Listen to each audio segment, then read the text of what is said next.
Olá pessoal, eu sou o professor Márcio Moraes. Eu estou trazendo para vocês uma aula sobre navegador web, busca e pesquisa na web, porque é um assunto muito comum nos concursos públicos, inclusive caiu agora mais recentemente no concurso do Banco do Brasil. Bom, quando a gente fala de navegadores, a gente tem dois termos, né? A gente pode falar navegadores de internet ou browsers. Esses dois termos são bem aceitos na comunidade, certo? O browser nada mais é que um termo em inglês para o que a gente usa como navegador. E o que é o navegador?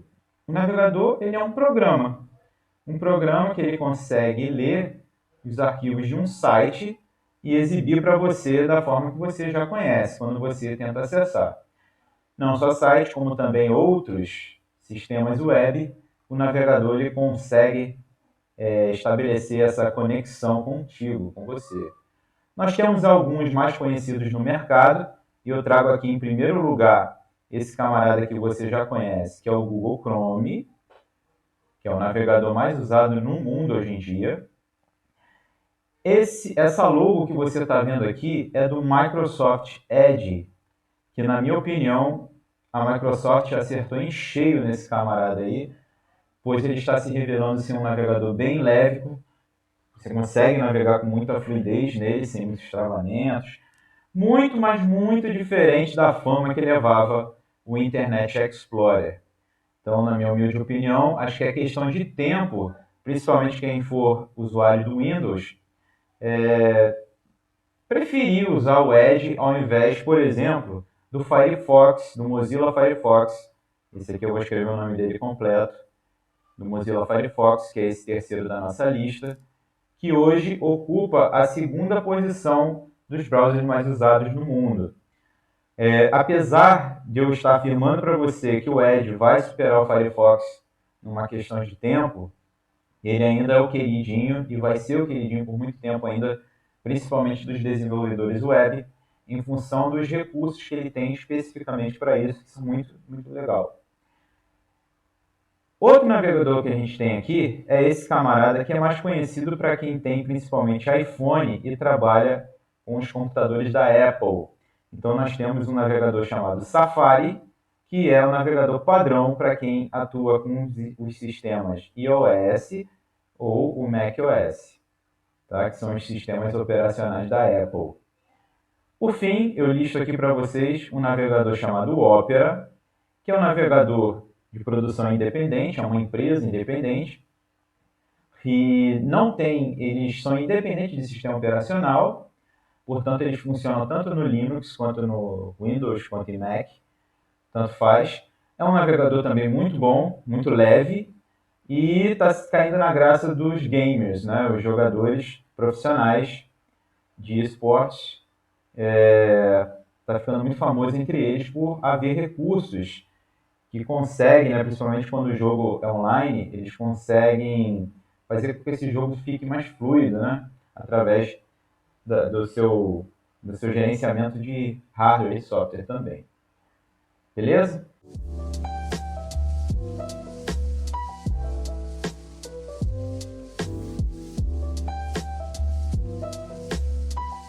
Passando para frente, nós temos os buscadores. Eu fiz questão de deixar esse camarada bem grande aqui, em primeiro lugar, porque o Google é a empresa, é a maior empresa nesse segmento de buscadores da web, né? Mas afinal de contas, o que é um buscador, né? Um buscador é um tipo de site que ele consegue indexar, ou seja, ele serve como uma espécie de sumário para você encontrar qualquer site, qualquer arquivo na internet, desde que ele esteja indexado ao buscador. Em outras palavras, o seu site só vai aparecer no Google se o Google indexar o seu site no seu sistema, certo? No seu sistema, o sistema do Google, no caso. Por que o Google se tornou um gigante nesse mercado? Deixa eu apagar aqui. O Google se tornou um gigante nesse mercado porque antigamente, quando a gente fazia uma busca, só havia um item básico para ele listar os sites, que era através de palavras-chave, que eu vou escrever em inglês aqui, keywords, né?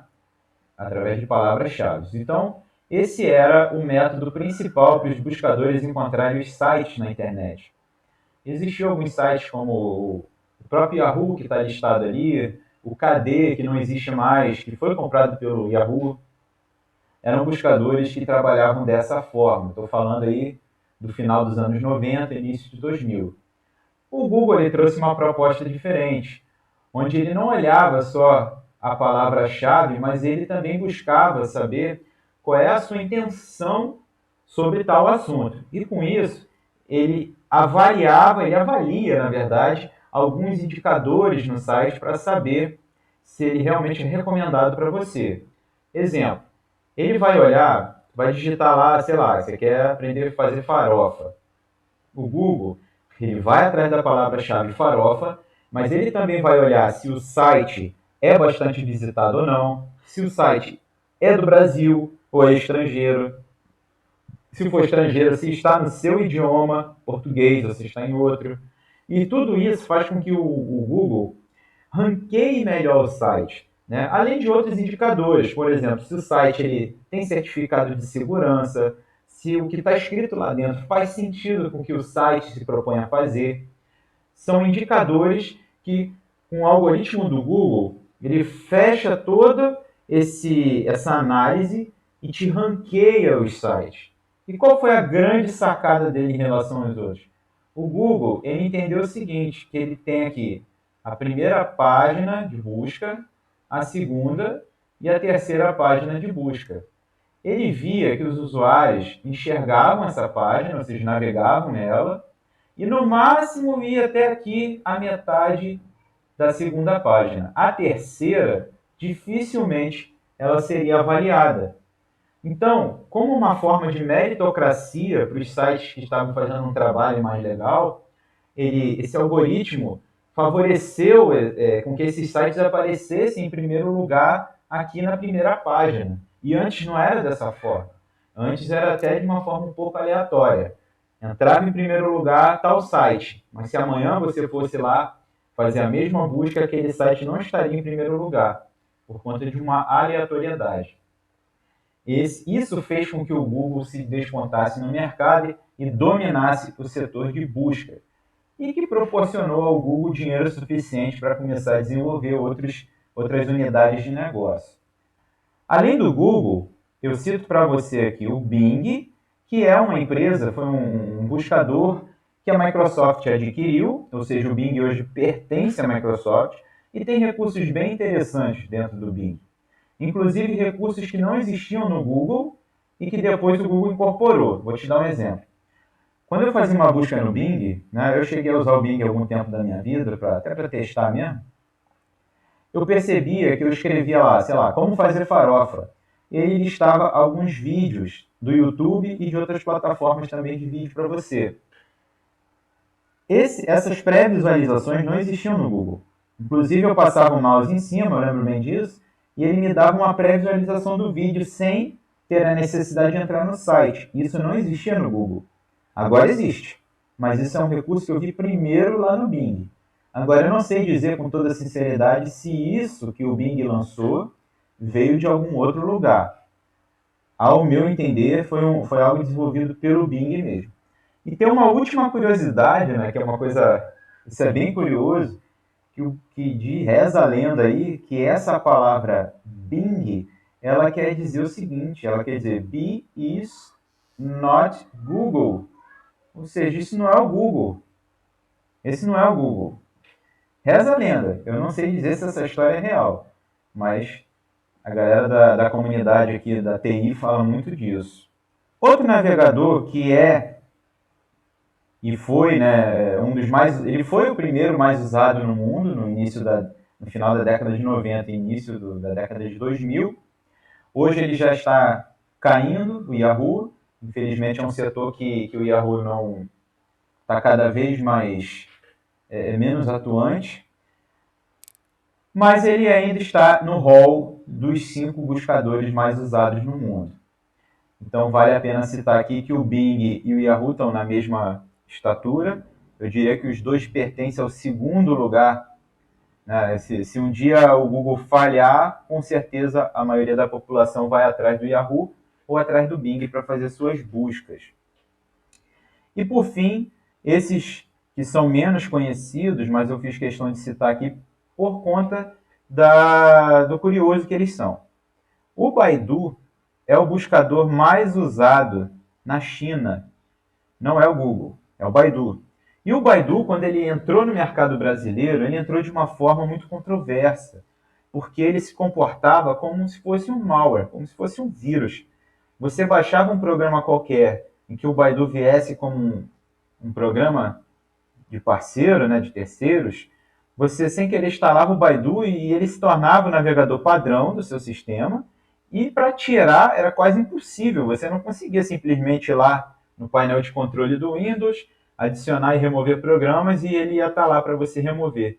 Você não conseguia fazer isso. Um método para você conseguir tirar o Baidu do seu computador exigia até conhecimentos avançados e com técnicas de desinfecção. Então ele se comportava como um vírus, apesar da empresa existir e ser idônea. Então essa é a história do Baidu. O outro, Yandex. O Yandex ele é um navegador russo responsável por 51% de todas as buscas russas do ano de 2020.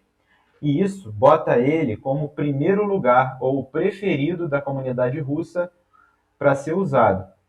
Os porquês eu não vou entrar em detalhe. Fato é que eles existem e caem em concurso público se for o caso. Exemplo, Baidu é um exemplo de buscador. Apesar que o Baidu tem outras frentes de unidade de negócio, mas eu estou dando um exemplo rápido aqui de uma questão que poderia cair. Ou então, analise as assertivas abaixo e marque aquela que só contém buscadores. Aí vem uma letra qualquer lá, Google, Bing, Yahoo, Baidu e Yandex. Essa é a resposta correta, né?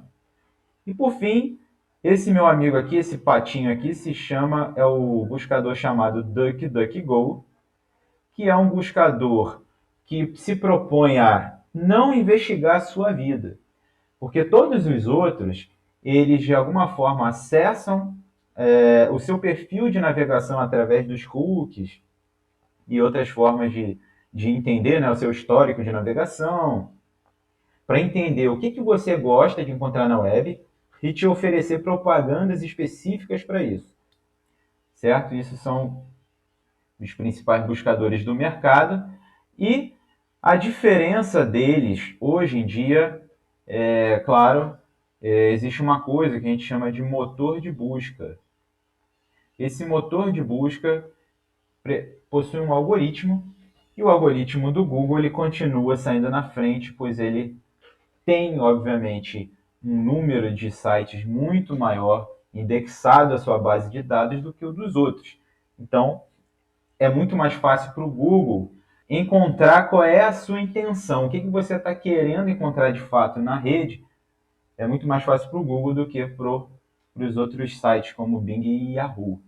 Isso é simples de entender, basta você fazer uma busca usando os dois navegadores e você vai ver que o Bing te dá uma resposta e o Google ele te dá uma resposta muito mais aproximada do que você está buscando.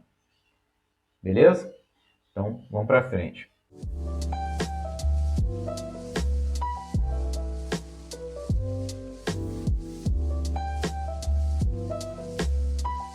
Vamos falar agora sobre pesquisa na web. Esse assunto aqui não é a mesma coisa. Uma coisa é eu falar dos buscadores, outra coisa é falar de técnicas de pesquisa na web. Eu vou falar especificamente do Google Chrome, porque é o navegador que a gente mais usa. É o mais usado no mundo e provavelmente é o navegador que você vai usar. O buscador, melhor dizendo. O buscador que você vai usar. Vamos mostrar isso na prática. Quando a gente acessa o buscador do Google, a gente acha que basta a gente digitar o que a gente quer e ok, a navegação está feita. Mas tem algumas coisas legais. Por exemplo, feijão é bom. Quando eu pesquisar por feijão é bom, você vai ver aqui, ó, que ele está me dando a palavra feijão, mas não necessariamente feijão é bom. E se eu quisesse buscar exatamente esse termo, feijão é bom? Para isso, você vai colocar esse termo entre aspas. Quando você coloca a expressão entre aspas, o Google procura exatamente aquilo. Ó, como é que a minha pesquisa mudou? Agora ele pesquisou por feijão é bom. E se eu for para o resto da minha pesquisa, você vai ver que ele está sempre atrás de feijão é bom. Feijão é bom. Entendeu? Outra coisa que você pode fazer é remover palavras da sua busca. Exemplo.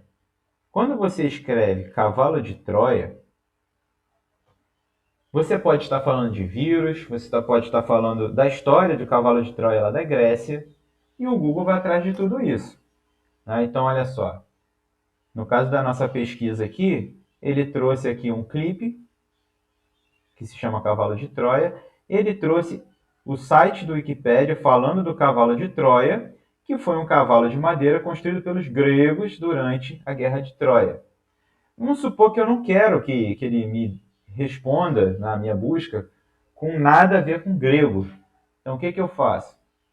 Eu vim aqui e boto hífen gregos, por exemplo. Com isso, ele vai fazer a busca cavalo de Troia, menos que tenha esse termo grego no meio.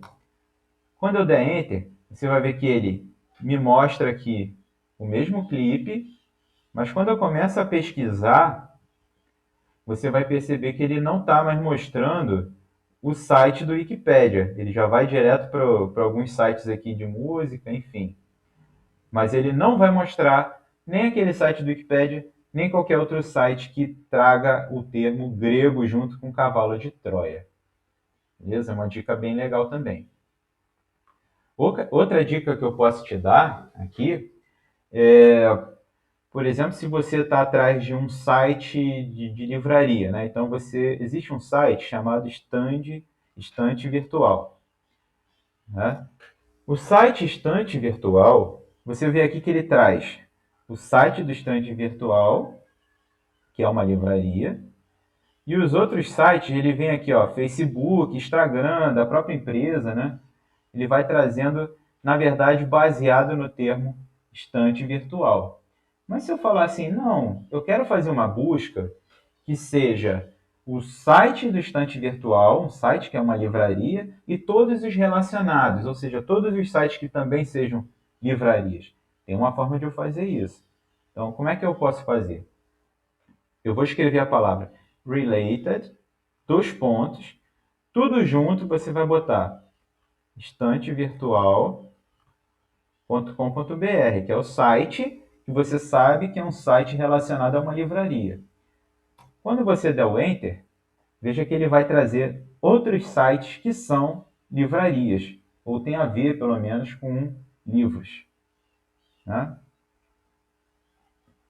Outra dica maneira que eu vou te passar é a dica onde você pode buscar um termo que esteja no título de alguma postagem de blog ou de alguma página. Você pode fazer isso da seguinte forma. Você escreve in title, ou seja, no título, dois pontos. Sem espaço, tá? Escreve tudo junto. Exemplo, Campeonato Brasileiro. Quando eu der o Enter, ele vai me listar... Opa! Deixa eu fazer isso aqui que o Google está achando que eu sou um robô. Carro. Vamos lá. Quando eu der o Enter, ele vai me listar tudo que tiver Campeonato Brasileiro no título. Aqui, ó, Campeonato Brasileiro. Aqui também, ó, Campeonato Brasileiro, está no título da página. Tabela do Campeonato Brasileiro de novo. Ele vem trazendo aí, na minha busca, o termo Campeonato Brasileiro em todos os títulos de páginas ou postagens de blog possíveis. Essa dica também é bem legal. Outra dica que eu vou te dar, e a última, é, vamos supor que você está com uma ideia de fazer um cachorro quente, mas não sabe com o quê. Você pode fazer o seguinte, ó, coloque entre aspas o termo, por exemplo, cachorro quente com. Aí com você está sem ideia. Sabe o que você faz? Coloca asterisco e fecha aspas. Isso aí que você está vendo é o seguinte, ele vai procurar exatamente o termo cachorro quente, escrevi errado aqui, né? Cachorro quente com esse asterisco, ele é um coringa que a gente chama na programação. Então ele vai tentar substituir esse asterisco por qualquer coisa que venha depois desse termo cachorro quente com. Quando eu der o enter, você vai ver que ele vai me listar aqui, ó, cachorro quente com queijo. Aqui embaixo, cachorro quente com as salsichas fatiadas. Cachorro quente com carne moída, salsicha e bacon. Também é uma linha interessante aí de busca no Google para ser feita. Então, minha gente, essa foi uma aula bem rápida e simples, com dicas bem valiosas. E comemore! Parabéns, porque você já sabe mais do que você sabia, com certeza, e isso te bota um degrau a mais para chegar no seu objetivo de passar no concurso público. Vamos em frente até passar.